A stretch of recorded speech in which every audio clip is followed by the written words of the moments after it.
thanks everyone for joining. As I just mentioned, if you can just keep your cameras on and your microphones muted.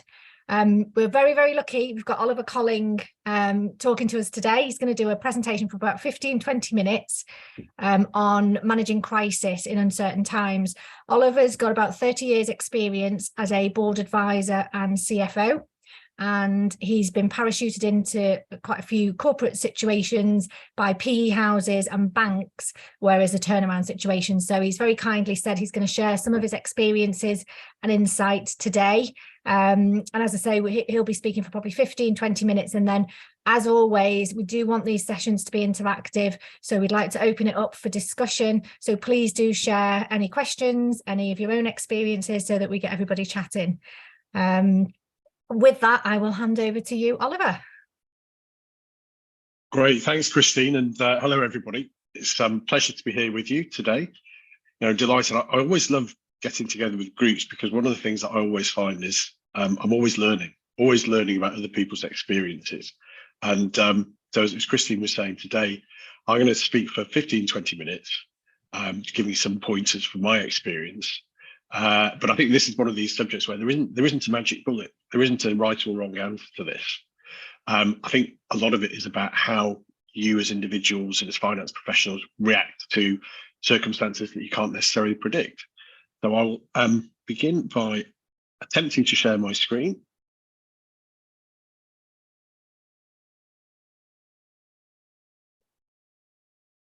Okay, so hopefully you can all see that. What we're going to cover today, firstly, a bit about who I am, certain things about how to spot a crisis. Now, everyone may think that's fairly obvious, but I think there are some nuances around that. The obvious question, what should I do if I find myself in a situation where there's uncertainty, there's crisis, there's action required? And then I think after that, I'll share with you a few stories specifically about situations that I've been in. And then it'd be really interesting to hear from you about your experiences in dealing with uncertainty and managing within a crisis.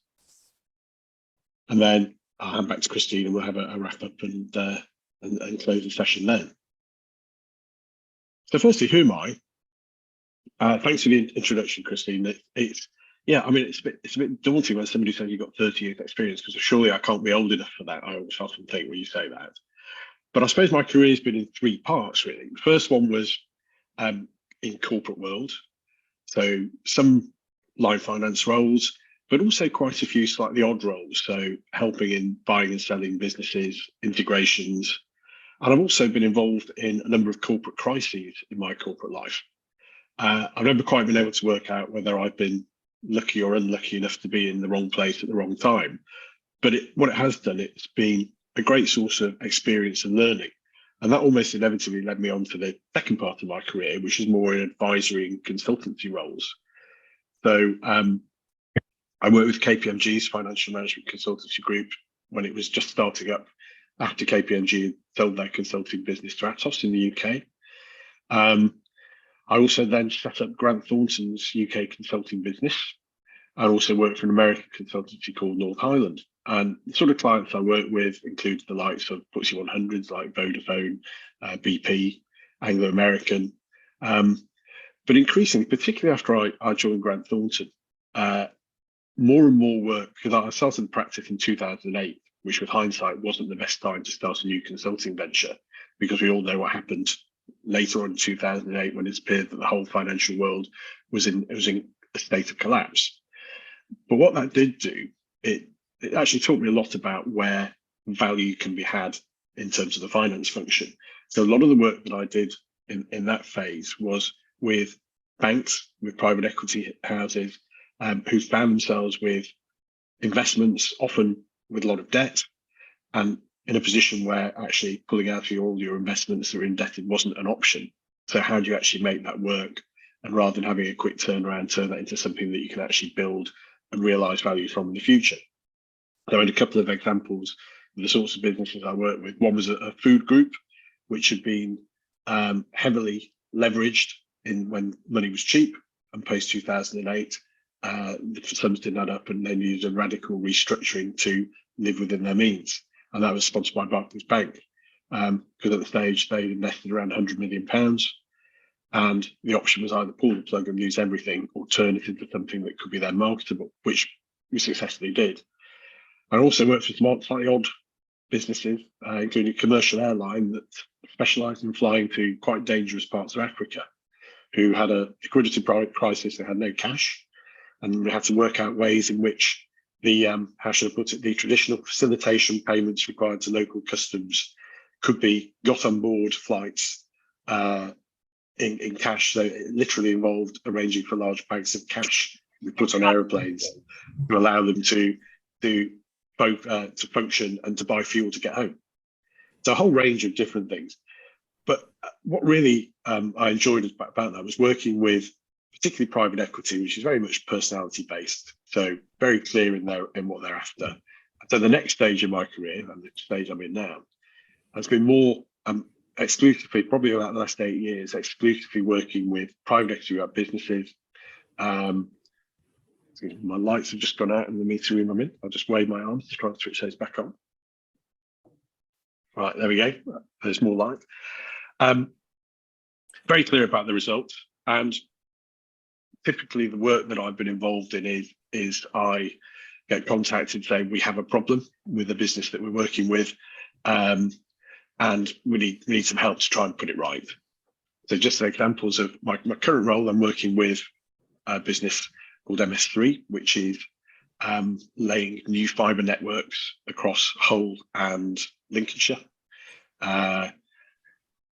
They started off with a large investment at the beginning of this year, and beginning of 2022, and things didn't quite go to plan. So the investors required them to come in and make sure that the right structures are in place, professionalise the finance function, and get it into something which suits their needs as investors. Currently going through our first audit, and at the same time trying to go out to debt markets to raise some debt financing. Prior to that, I was working with the UK's largest corporate clothing supplier, and before that, I spent 18 months during the pandemic working with Scottish Rugby, so professional sport. All quite different sorts of organisations, but I think the common thing is dealing with uncertainty and crisis, and I think that hence Christine's asked me to be here today. I also am a member of ACCA's Global Accountants and Business Forum. I have a number of non-executive roles, which I find very rewarding, something a bit different. I do some coaching and mentoring, which has sort of come out largely from the relationships that I've had with clients that I've worked with.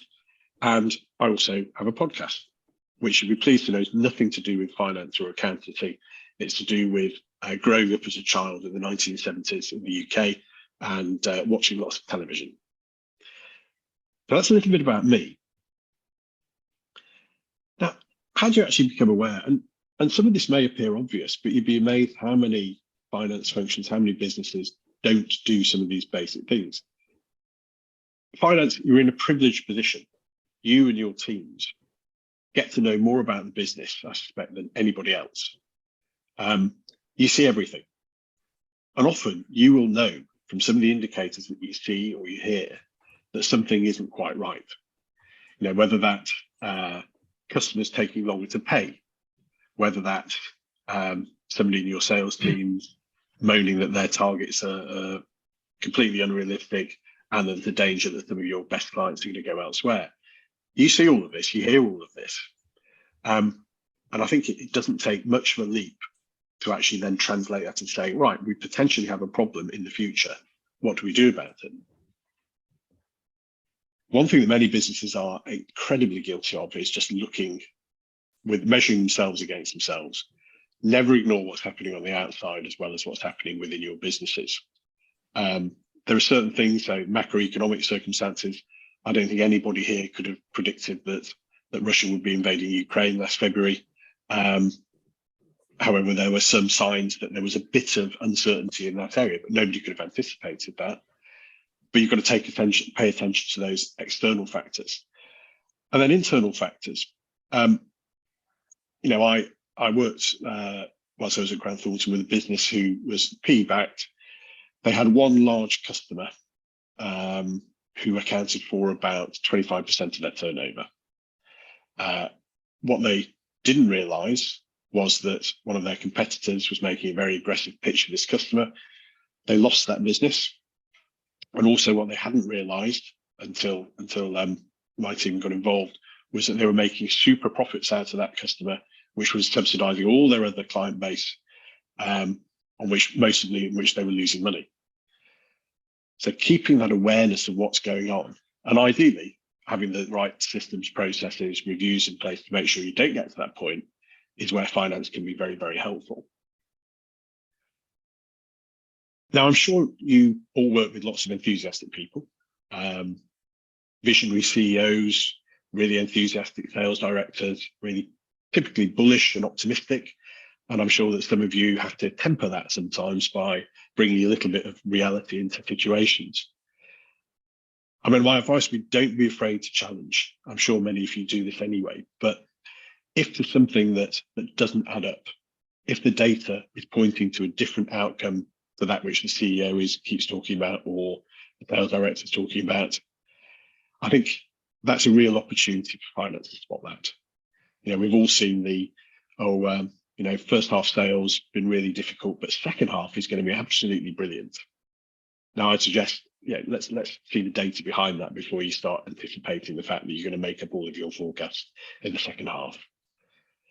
So don't be afraid to challenge. And I think, again, many businesses that I've worked with tend to be very focused on history. So they can tell you in great detail what happened last month. It might take them 3 or 4 weeks to actually tell you what happened last month. They can tell you in great detail, ask what's happening in the next 6 months, very little information.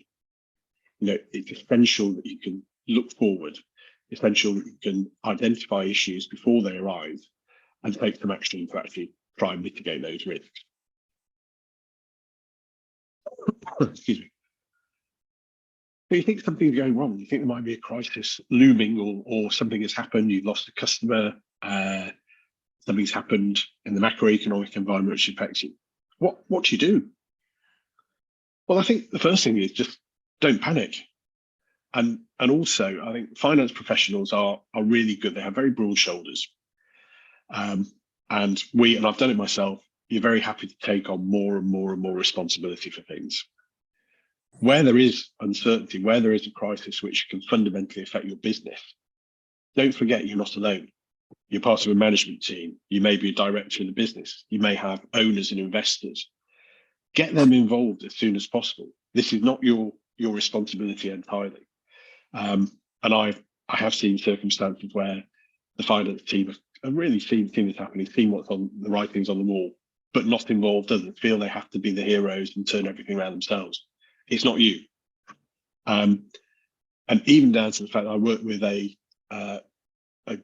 Quango, really, a government-funded body, where there were a number of paid non-executive directors who were not close enough to the business.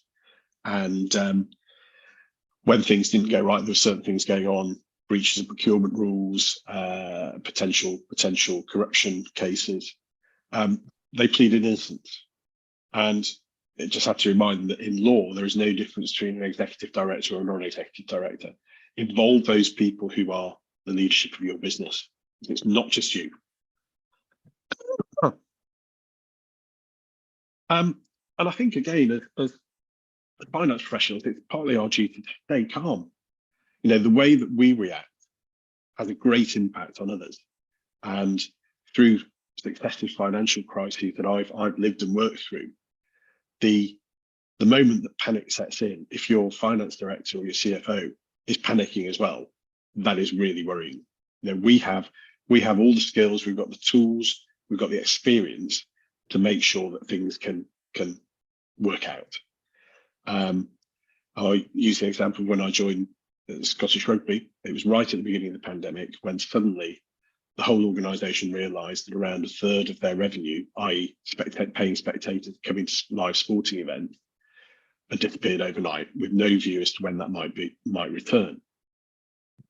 So the first thing that I had to do when I landed was really to make sure that everybody, and that's the management team, it's the board, various stakeholders, and the employees, everybody just sort of calmed down a bit. And I can't underestimate the value that you get from making sure that you try and keep people as rational and as unemotional as possible. Sort of picking up on the point of involving others, tell the right people what's happening. And by the right people, it may not just be people in your organisation. It might include banks if you've got lenders who are lined up. It could include HMRC if you need to start working with them. And we'll touch on that in a little while as well. But again, don't keep all of this to yourself. And again, with finance, we generally have a lot of data about our businesses. We know what's happening. We've got historic data. We understand the difference between what's hype and what's real. And what I suggest is that wherever possible, you can provide the data to make the right decisions for the business. So, for example, if you have to stop spending, where do you stop? What are your truly fixed costs? What are your truly variable costs? If you can realistically control those and identify those, then that's a great start point. And again, the power of having a decent forecast that can tell you once you establish that, what you can do and what the impact of that might be as well. And I keep coming back to this. Avoid emotional reactions. Now, I'm sure some of you might have come across the Kubler-Ross model of change, which originally came from bereavement, and having a big crisis that potentially affects your business, affects your livelihood, all the people you work with. It can be feel a bit like a bereavement, and they identify various stages that people go through. First is denial, nothing wrong here. The next is anger. Why is this happening to us? Why is this going on? I'm going to get really angry about this. And then there's something which is often described as bargaining, where you sort of say, well, is it that bad? Well, not sure. Am I responsible for this? That tends to be followed by depression.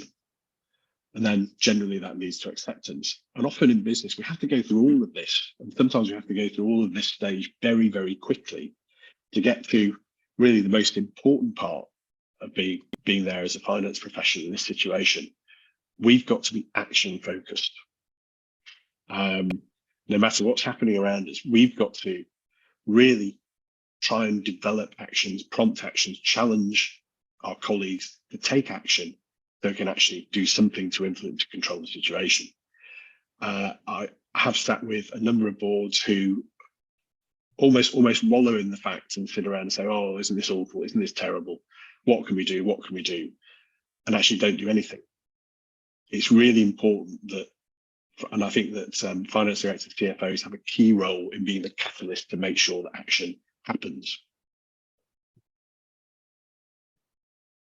And carry on. I mean, I think this is probably something that's not a surprise to most of you. In times of crisis, some of the basic disciplines that we train as accountants, that we look at, really prove their value. And this has happened time and time again. Manage your cash. I am always staggered by how many businesses don't have a handle on their cash until it becomes too late. The fact that if you're managing your cash in a good way, you should be able to anticipate the peaks and troughs, anticipate where you might need assistance, and actually manage that in advance. And one of the stories I'll share with you in a moment or two is on that subject. Just basic things. If you haven't got cash, or you haven't got the liquidity within your business, how are you going to trade? How are you going to pay your payroll?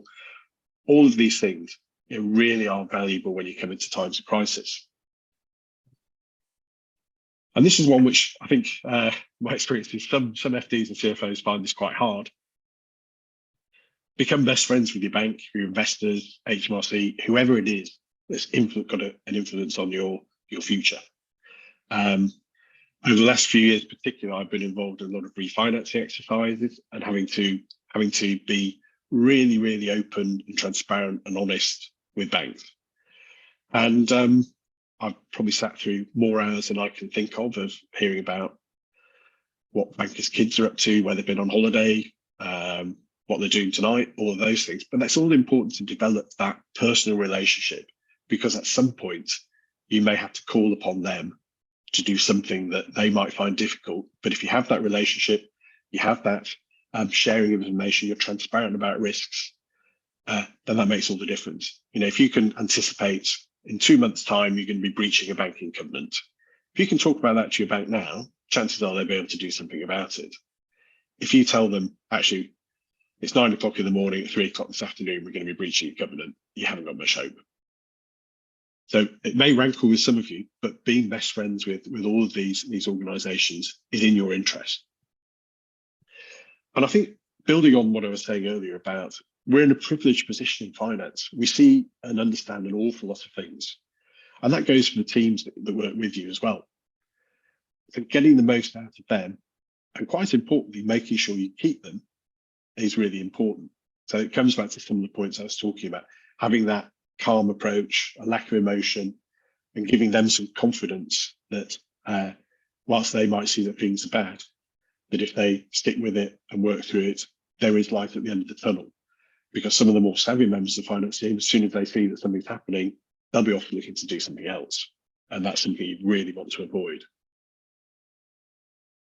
And then if you get to the point where you've managed to stabilise things, look at where you can improve efficiency.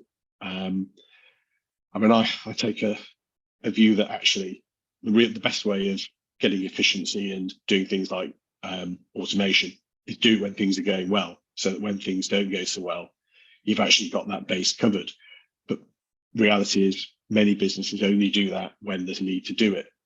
But it's incredible if you look at it and look at your process, how much you can take out. You know, doing things just because that's the way you've always done it isn't really the answer. And this potentially is a slightly longer term play than the initial crisis management that we've been talking about, but it really is something that you should be thinking of. And this is where potentially we can be the bearers of bad news, particularly if you're a director of your business. You know, you do have some fiduciary responsibilities and statutory responsibilities as director, and quite often boards, management teams, they're slightly in denial. Going back to what I was saying about the Kubler-Ross curve, you know, if it's clear that, say, a part of your business or a location that you work in does not have a tenable future, you've really got to deal with that upfront and make some decisions early. Because the danger is if you carry on saying, oh, it'll be all right, things will get better, potentially they won't. And we as finance professionals, we have the data, the insight to be able to pretty well predict whether there is a potential exit route or not. So don't rule anything out. Hopefully, if you focus on some of the things we've been talking about, you will be able to get through whatever crisis you're facing, but be realistic. If there isn't an end in sight, then the alternatives are some kind of administration or liquidation. Don't rule that out.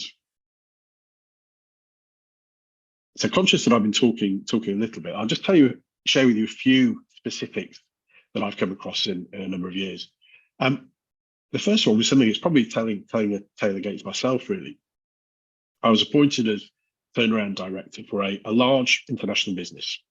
And the division of this business was having some problems. A lot of their business was a leisure group, was based on old technology, hadn't really anticipated the advent of the internet and the fact that consumers can do so much themselves. And so I was brought in to turn that around. And it became very clear quite soon that the chief executive wouldn't recognise that anything needed to change. So there were a couple of individuals in the business who were disruptive, not very competent, who really needed to be dealt with, who refused to admit there's a problem. And at the time I was working for an American business, and one of my colleagues said, look, you know, you've got to tell the guys, you've got to recognise when your kid's not going to Harvard. At some point, the reality of that needs to strike home. And if that doesn't strike home, there's very little that can be done. And I got to the point where I probably stayed too long trying to persuade them that fundamental change was necessary if they were going to get out. And ultimately, I walked away. So not a success on my part, but if you're doing some kind of turnaround, some kind of crisis management, the chief executive particularly and the rest of the leadership need to realise they're in a crisis. Subsequent to that, virtually the whole leadership team was removed and the business was restructured. But it did take some more disastrous results to actually make that happen. Well, the second example I'll give was, this was something that happened after the 2008 financial crisis. I was working for a bank who'd invested in a food business, and the particular reason that I was called in was literally on a Thursday or a Friday, the finance director had submitted a cash flow forecast to the bank, which showed that they had something like £5 million worth of headroom. And on the Tuesday, they breached their covenants. Now, that is, I think, what we accountants call not very good. And so I said to the FD, well, what happened? You know, you did this forecast last week. Why did it not work? And he's saying, well, I don't really do that kind of thing. I'm a commercial finance director. And I said, well, that's interesting. What does that mean? He said, well, I just concentrate on doing deals and things, and don't worry about things like cash flow and that kind of thing. Well, as you can probably guess, the outcome of that was the commercial finance director was not a finance director by the end of the week. Going back to what we're saying, you cannot ignore the fundamentals of cash management, of just some of the basic accounting skills and experience that we've all got, because otherwise the danger is you get caught out. The third example was when I was working in a corporate role with a division of a FTSE 100 business. Well, actually, just come out of the FTSE 100, but a substantial business, which had grown very rapidly. It had been bought with a view to buy and build. It had grown from 20 retail outlets to around about 200. The audits had been delayed for 2 years, so it had 2 years worth of unsigned accounts. And one evening I was going through with the financial controller about just doing a balance sheet review, and found a huge hole in the balance sheet. I can't tell you the quantum of it, but it was massive. So I did what I needed to do, reported it up to the group finance function, and was told, don't worry, we'll sort it out at the group. And I think the reason I share that is that even though there are some huge issues that you can do with, if you're passing it to the right person, you've done all that you can do. In this case, after I'd left the business, about 6 months later, they were involved in a profits warning announcement to the stock exchange. The share price fell from about 120 pence to 14 pence in one day, largely off the back of this and other accounting issues that they'd had that had been flagged up by their auditors. So I think in that one is do as much as you can, but ultimately, if you're in that kind of situation, it's not all down to you. And then the final one is something I've come across in the last few years, where one of the businesses I was working with made a lot of commitments to suppliers which were not backed by orders from customers, which was against policies, against procedure, and eventually led to a write-off of around £30 million. The CFO who was in place was hauled in by the investors and asked, well, what happened? They said, I don't know. And how could I have known what was going on? Now, just think about that. Would you feel comfortable being in a position where, in effect, you're going to have to write off £30 million, £30 million of cash has gone out the door, which you're not going to recover? You should know what's going on. And if you don't, you really need to ask serious questions about the whole control environment within the business that you work in. So there's just a few very, very quick stories, and I think I've probably spoken enough for now. I mean, what I'd be really interested in is understanding from everybody that's on the call, what are your experiences? Obviously, if you've got any specific questions, very happy to answer them, but I think it's a good opportunity to share with each other some of the sort of tips, the hints that we might have. So I guess back to you, Christine. Brilliant. Thank you, Oliver. That was a fab. Really good. Can everyone hear me? Yeah. Yeah, I guess we haven't got no one's put any questions in the chat. So yeah, just invite anyone to speak, and then we can just get things rolling. Hi, Christine. Can I kick off? Yeah, of course you can, Malcolm. I'm Malcolm Holloway. I'm from EFM. I'm a portfolio finance director. Hi, Oliver. I probably act for smaller businesses than you get involved with. I tend to do a lot of startup, venture capitalist type businesses who seem to be in a continual state of crisis, particularly around cash. But I think the biggest thing that I've learned, and you sort of hinted at it a few times, and I was sort of half expecting it to see it on the final slide, is to get the management team, or normally the CEO, because that is the management team, to accept it is a turnaround. Because often they believe they can grow their way out of these problems. But I think if you can get them to sort of say back to you, this is a turnaround, isn't it? You've actually got them in the right mindset. Because I think turnaround mindset is very different to any other type of mindset. I think that's absolutely right. I mean, without that sort of realization, it's very hard to actually get that action, the urgency behind what you need to do. So absolutely. I mean, how did you persuade? It sounds like there's a real example you've got. How do you persuade the CEO if they're not persuading? I guess would be my question. I think you just have to do what you said, which is run through the basics. The cash is going to be gone in 3 months. Your investors aren't going to support unless things change, and it's that change that needs to happen. I've got one at the moment, as you say, which is grown rapidly. Had an investment round back in the summer. Hard to match growth. Growth hasn't come for a number of reasons. And I think I had that eureka moment with them last week at a meeting, which luckily the investor was at, where they said, this is a turnaround now, isn't it, Malcolm? And once you've got to that, then you've got something you can do. All the time they're in, I think you use the phrase denial, you're never going to get them moving, because as a finance person, they don't sort of treat you as part of that unless they actually need you. Absolutely right. Absolutely right. And I think as well, it's going back to another point I made.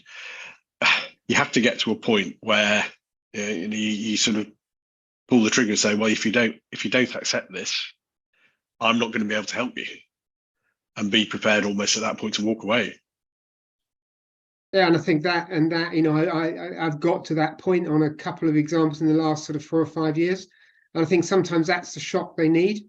It's amazing how often you get the call afterwards. Sometimes you don't, but you know where they're going. But no, interesting. Thank you, Oliver.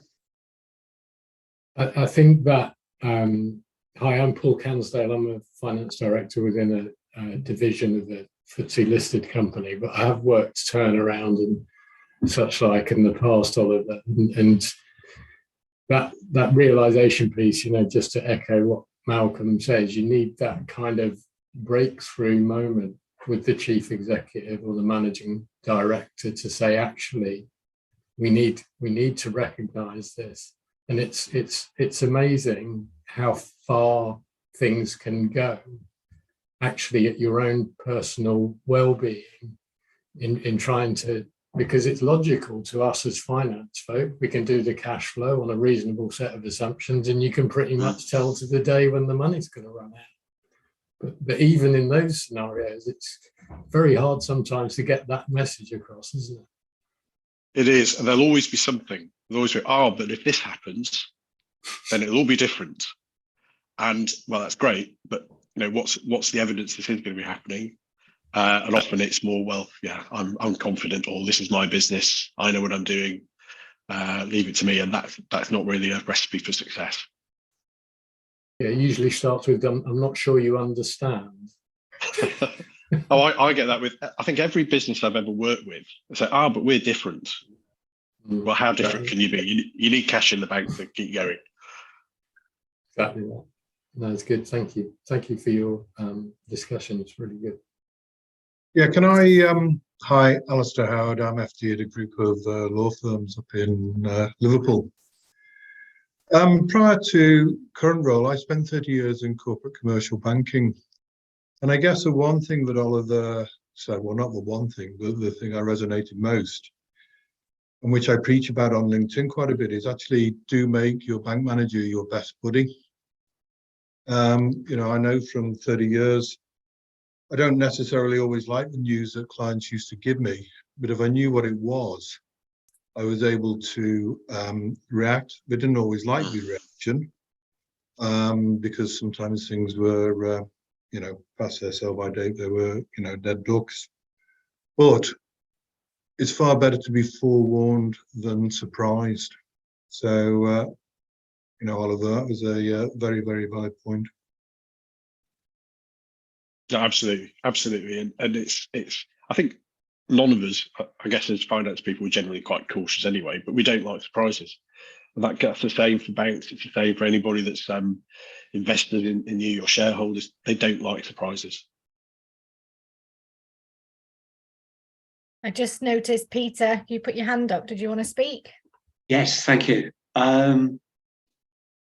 My observation is that there is, I think there's a difference between the emotional attachment of somebody in the middle of the situation, an employee who is working with their people that they've built up a relationship with, so that when there is this difficulty, they are emotionally caught up with this. So this, what my sense is, the ability to come in as an outsider to actually say something that the internal finance guy might be saying, but he doesn't get listened to, or so there's two things: there's the credibility of the internal guy who gets caught up versus the person who comes in from the outside. So I'd really be interested in Oliver's take on that and how that kind of fits into the subject. Yeah, I think you're exactly right with those points. I mean, these things generally don't happen overnight. Sometimes they do. Sometimes there's something that happens that just knocks you over completely. But generally, and particularly the finance teams, can see this coming. They know that something's not right. They know something's going to happen. And as you say, there's almost that emotional involvement. Oh, my light's just gone off again. That emotional involvement, and that you feel. And often this happens that, and this is a natural human reaction, I think, that feel, well, it's partly my fault. I've not been able to get my voice heard. I've not been able to make the difference. And so I'm very sympathetic to people in that situation, because it is very difficult. But also, I agree completely. Coming in with a sort of with no history, no baggage is really useful, because you can say some of the unspeakable truths, and it's up to the management team, whether it's chief executive, whoever you're actually talking to decide whether they want to take that on board or not. I think my general approach is, in that situation, spend a little bit of time listening and learning. Now, depending on how critical the crisis is, that depends how much time you've got to listen and learn. It could be days, very occasionally hours. But if you can then back up your saying the unspeakable with some real data as to what's happening in the business, that all helps as well. So I think those two really good points. I think the other thing is the risk of loss of income, because if you're caught up with this, it's the ethics and all of those sort of things around, do I walk away from this? Do I make this known? And can I get future income? Because if I'm the one that blows the whistle on this, that's a risk to my future income, notwithstanding the fact that I could be walking away from this situation and your own personal cash flow crisis. So yeah, absolutely, and it's a genuine concern. And I don't know how many occasions where the finance director, CFO, is dispensed with because they don't agree with what you're telling them. And obviously that's not a good basis for a working relationship. But yes, all those things, where, how am I going to pay my bills next month? All of that is something which we all think about. But if you're saying, well, you could be the person that brings all of this down or makes it untenable, that's really difficult. I noticed, Kevin, you'd raised your hand. Kevin Stansfield. Yeah, thanks, Chris. Oliver, I haven't been a finance director and then a freelance finance director, and now I coach CEOs and business owners. I think where I find business owners who have, this is probably their first business, probably struggle with that emotion thing the most, that this is their baby, and that relationship between the finance director, manager, even an external accountant, it to me is never strong enough where the finance person challenges the owner, because this is your business, you're the shareholder, you're the managing director. Who am I to sort of say things? So they'll present the figures, but there isn't that sort of grabbing them by the lapels and shaking them and saying, we've got to do something about this. And it's sort of, I suppose that the key then is, how do you overcome that? If you are the finance director, and what I've been doing is working with the CEOs a hell of a lot to actually get them to really listen to their finance team and take it out of the emotional stage into a logical stage. But and then working with the FDs to actually come to the CEO with actual ideas of what to do, not just saying, look, there's an iceberg approaching, what are you going to do, is actually coming to the table with some actual ideas on it. No, I think it's really difficult, particularly when you've got an owner managed business that potentially comes from literally somebody might have started in their garage or a back room, and it builds up rapidly, and it's almost, in my experience, it's things like the whole sort of financial maturity and awareness sort of lags behind a bit, because somebody's got a good idea, somebody's obviously got they're doing something right in terms of growing the business. At some point, they might say, "Oh, we're getting lots of invoices, and my brother can't now do this, do the invoices. He does it once a month for us, that kind of thing. I need somebody who's a finance clerk, and I have somebody a day a week." And then very quickly that need comes in. Oh, I probably need somebody full time. But having somebody who's got the skills and experience to be able to call out and challenge is something that often comes a bit later, which is where I think sort of the sort of business coaching that you're talking about is really useful, because it's not a full-time investment. It's not actually saying you've got to have some high-powered finance person, but it's getting the balance right. And I think that's the real difficulty. Where's the tipping point where you as a business owner can be convinced that you need a bit more serious financial support, and this person may not be saying yes to everything. They may actually be challenging what you do, and how is that going to be a good thing for you? So it is very tricky. And have you found over the, when you look at a business owner it's their startup against a CEO who has been employed to run, that the mindset is almost completely different in the way they look at the numbers and work with their FDs? I think it is. I mean, I'll give you an example of one business I worked with a few years ago, who I'm still in touch with, so I still sort of advise informally. They were a maritime security business, which is in effect putting heavily armed former service people on oil tankers, and they'd grown hugely to tens of £1 million turnover, and they wanted to secure some further investments to grow the business, and they'd done it all basically on cash accounting. So they managed it as if it was their own finances. And so, well, what sort of things do we need to get investment or support? I said, well, do you have any management accounts? I said, well, what are management accounts? So actually persuading them and they're perfectly open to it, saying this is not something we understand, to get some financial disciplines, processes, the right systems in. That was something that they were very receptive to, but had no real inkling of what that meant until they got to this size when they thought they needed to involve somebody else.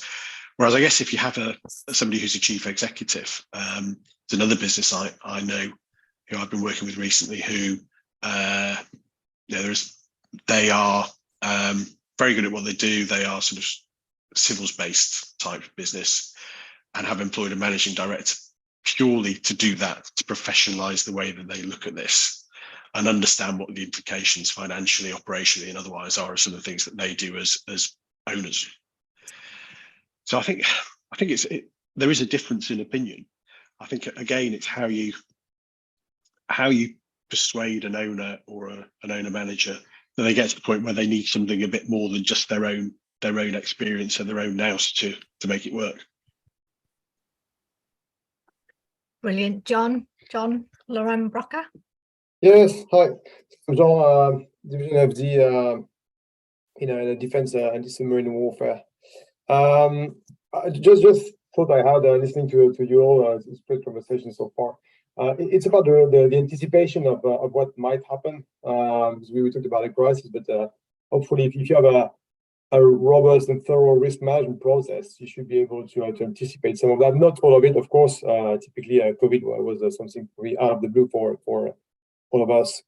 But I think out of that, one thing which is valuable is because once you get into a crisis, everyone is in the same mindset, as you said, the emotional element, but it's kind of a bubble which is created. And I think one of the good response or answer to trying to find out the answers or the solutions to it is to go outside and reach out to your network, external people. You mentioned the bankers and so on, but also your finance directors, your peers, consultants, or external people, because they will enable you to step back and get away from this bubble that everybody's in. Because when you stay internally and discussing about a crisis, everybody's in the same type of mindset, and somehow you're not in a capacity to find the out of the box elements which might take you quicker or in a better shape from out of the crisis.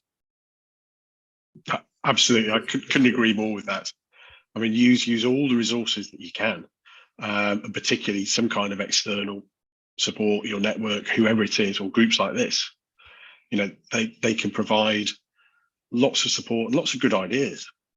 I mean, we mentioned COVID. COVID, I suppose the thing about COVID was if there was an upside to that, it was that everybody understood what the crisis was. Everybody was in the same position. And so everyone was expecting some disruption, having to do things differently.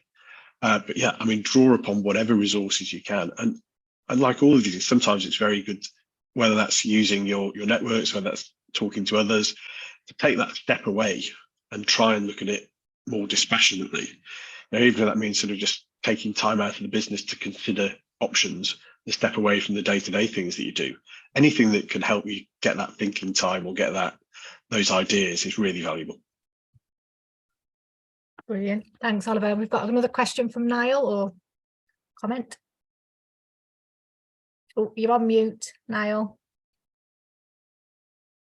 Sorry, guys. Thanks, Oliver. I apologize. I missed the very, very start. So a lot of what you said has probably resonated from some previous roles. I've typically worked in the SME space, and probably just to throw it out there for your feedback, really, I guess, what I found is we got into the business I'm thinking of, we got investment on board, PE investors, and within a 6 to 9 month time frame, everything started to go sour. It was quite sector specific why that happened. So I guess we got into a kind of a turnaround situation. I think what I found, it was a kind of a family owned business. So everyone went into crisis mode. So I felt I needed to kind of keep the people out of it that couldn't really influence or turn around the situation in terms of from a cash perspective.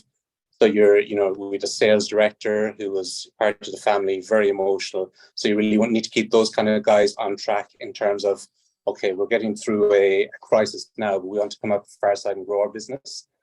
And I guess in tandem with that, to grow the business subsequent to surviving the issues, there was a requirement to probably spend a little bit more cash in terms of some resources we needed within the business.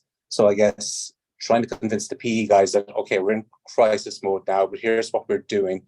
We do have an requirement to actually attempt to grow the business longer term and get back to where we projected to be. So how to package that up with PE guys in particular, that, okay, we need to spend a little now while it's in crisis mode to really kind of drive the business long term. So just maybe your views on that as well.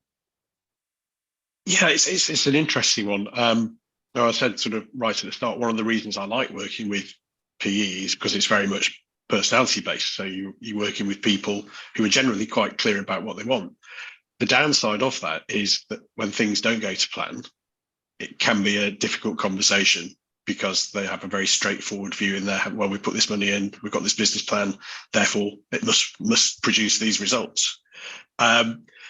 So I think it's sort of touching on lots of things we've spoken about, really. And it sounds like you did exactly the right things. I mean, persuading them.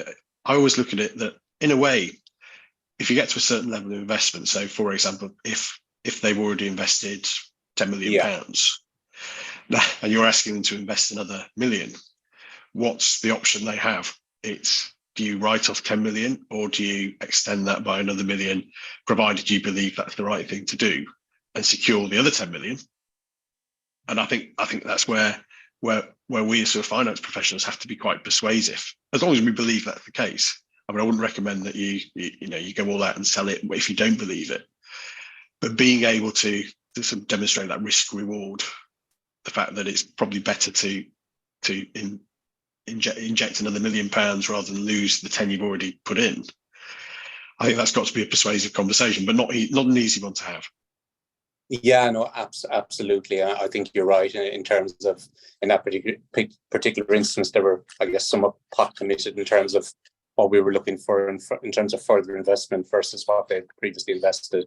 And I guess I think the big learning I took from the whole thing was definitely in the SME environment, keeping the non-financial people out. I wouldn't say out of the picture, but trying to keep them focused on kind of pushing the business forward in some shape or form, as opposed to allowing them to lapse into crisis mode and kind of wallow in this kind of environment that there's nothing we can do. We're on this kind of sinking ship. So it kind of comes back to your thing at the outset, really, about the finance team, the finance director and CFO staying calm and being that reassuring resource that here's our plan. If we follow this, it'll be okay. Yeah, and I think that's absolutely right. So even if you don't necessarily feel 100% calm and confident, you've got to be able to project that to the rest of the business. Okay. Brilliant. Thank you so much, Oliver. It's been really, really interesting. And thank you to everyone who's contributed. I'm conscious of time because we're kind of just on an hour. Where you mentioned about sort of sharing insight, and leaning on peers. I don't know, for anyone who's not a member, we've got the Guild app, the FD and CFO network. And that's exactly that. It's, a group where you can pose questions, ask for recommendations, share insight from other FDs and CFOs. So there'll be a note about it as a follow-up after this call. And I guess if anyone's got anything specific they wanted to ask Oliver, feel free to contact me and I can connect you if that's okay with you, Oliver. I mean, if I guess if it'd be useful, we can distribute the slides if you've got everybody's contact details, and I'll put my contact details on the page that we didn't get to the last page. So if anyone's got anything else they want to, or any good tips that they can share with me, that would be fantastic. Fabulous. Thank you so much. It was really great. Appreciate you taking time out to prepare and present today. So thanks, guys, everyone. Have a great afternoon.